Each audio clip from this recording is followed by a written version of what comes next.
Hey, what's good everyone? Theory here, and today we're going to be talking about Lance's Rekkas.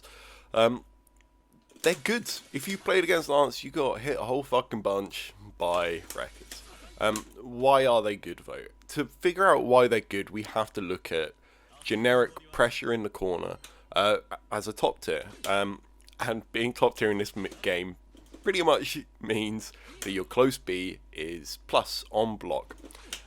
It being plus on block means a lot. It's so good. This is all a frame trap.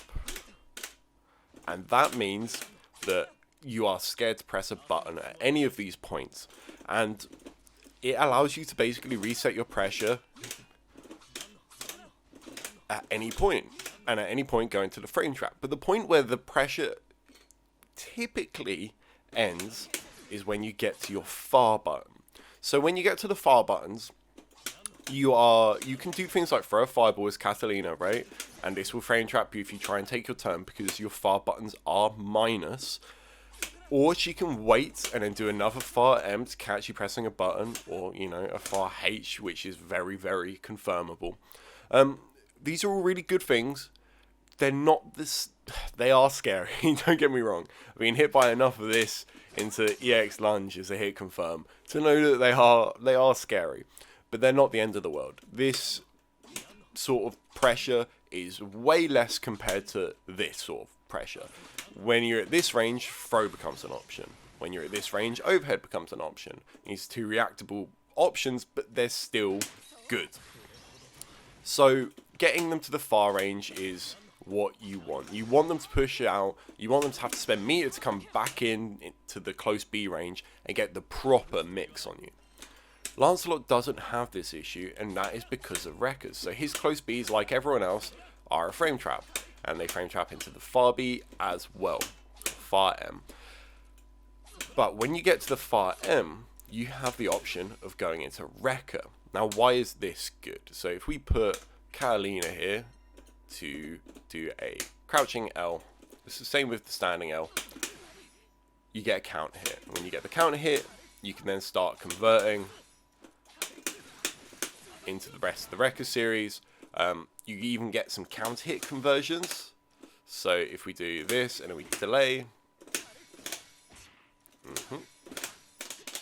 we can actually get a close L. Well, his close L and far L are actually basically the same. So there.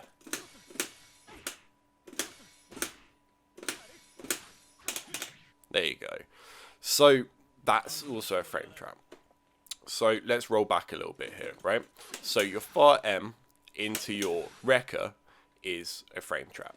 Your Rekka into first Rekka into second Rekka can also be a frame trap if you delay it. Your second Rekka into third Rekka, so let's do this true string, is also a frame trap. So he's got 3 points of frame trap here, right? All with varying degrees of risk and reward and utility. So let's say, for example, you then start becoming scared of the first Rekka because you know there is a frame trap there. So put it to action none. So you're now scared of this because you don't want to get frame trapped. That means he's back in close B range. So he does that. He can go far B. He can do run up, go into close B range, depending on how far away the Rekka is. He can go into throw. So it resets his pressure really easy without spending any resources. He's not using EX to do this. He is just using a normal special, and he is back in his close B range, potentially, depending on the range in which the Rekka is done, and which Rekka. So these, this is really difficult to deal with, as any character, alright? But let's think about this a little bit. So we're scared of the close B into the normal. That's our main point of fear. We're scared of the first Rekka into the second Rekka as well, because you can get a counter hit confirm on crouching. This has got a bit of risk to it. So you want to take your turn back, and there's a good reason you want to take your turn back. It stops him from continuing his pressure, right? So if you press any button after this, because it is -3 or -4, depending on which one you did, he's going to get hit out. So this is a point in which you can contend with him. Now, like we were saying, first to second has more risk. because of the counter hit conversion on crouching. So you want to use the standing button, you want to hit him out of it. That's an okay place to start pressuring him. You want to use an L as well. The L is the important part. Use an L to counter hit any of his buttons. But it's still scary, because if he's doing it at this max range, you know, as far away as physically possible, like right there, let's get that range. He can make your button whiff and then do a far B anyway. Where it's really your turn is after the second one. So the second one, he is a bit more of minus. He's -4 on regardless of the version he's using. But he's not when he goes into the third to frame trap you proper, that is only 500 damage. So you're risking getting hit by 500 damage. That's it. I mean, obviously you can cancel into super, but let's disregard that because it's situational, right? So he can definitely do 2 Rekkas into a super and try and catch you out, but as you saw there, the actual close L, or the crouching L in that case, whiffed and you recovered.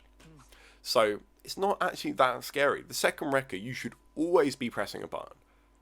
Always in quotes.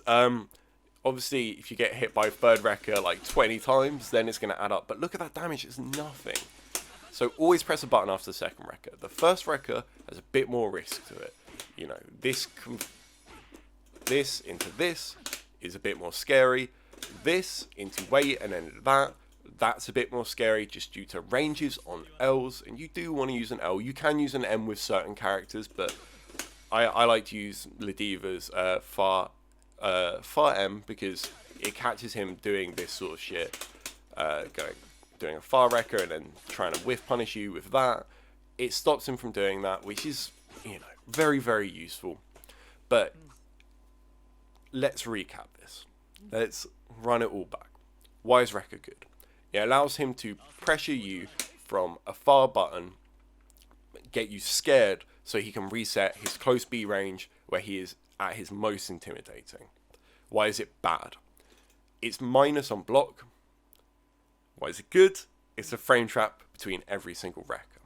So, take away from this, you definitely need to challenge the first one every once in a while. You can't just not challenge it because he can reset his pressure way too easily.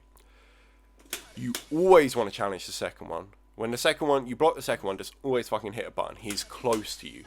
You're pretty much always going to be, unless he's set it up in some mad way, you're pretty much always going to be in range of your close L's, and it is your turn to either press a button, run up, throw him, like, you know, it's your turn. The third Rekka is minus fucking 16, so punish it with whatever you like. You can do pretty much anything. I think you should be able to even hit a H. Let's do it. Standing H. Now we have to do this mad setup to make it so just the third Rekka hits. Let's see if we can do it. Yeah. That was a close H as well. So that shows you it's very, very negative. Punish with whatever you want, whatever your heart desires. But there's one extra little thing here to look at. So, we're talking a lot about the far B into the button, into the Rekkas, right? And for the reasons explained above. You can, it's hard, but you can get through it. It's not a true string.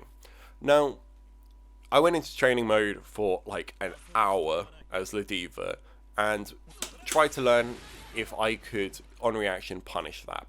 And you can. But there's a lot of caveats to this. It required me to not focus on anything else. I was literally just looking for this button and this button not going into the Rekka being cancelled. There is a big, big, big difference. When you are looking for a... Well, actually, let's start somewhere else. So, if I'm just looking for this button, right? That means that when he does the close B, and I'm just looking for far B, he can run back up and do close B to you again. Because I am leaving myself open to every other option that Lancelot has. With that sort of narrowed focus, everything else becomes amazing because I'm focusing on one individual thing because it requires all my attention to punish him. The other issue is where I am not looking for the Rekka, I'm just looking for this move to be cancelled. I'm looking for that move, its animation to stop, and him to do something else. That means that he can start baiting me. Now, he can do things like Fireball to bait me. He can do things like Teleport. You know, it's different versus Catalina because she's got a DP. But he can do things like Teleport to bait it. He can do pretty much everything he likes to get an optimal punish to get me for reacting to this far B into Rekka, which could be a punish on my end. So there's a mind game there, but if you can make Lancelot hesitate from going into Rekka from the far B, you have already changed his game plan. You have already made him go, fuck, I have to think about what I do after this option. That's a lot. That's annoying, man. And that gives you another opening. Now he's going to be cancelling into slightly riskier stuff. So if he starts cancelling into the EX Fireball, you can punish it with your far buttons. If he starts teleporting, you can anti-air it. It gives you a lot of opportunity to set up a lot of different cool stuff. So it requires all your effort.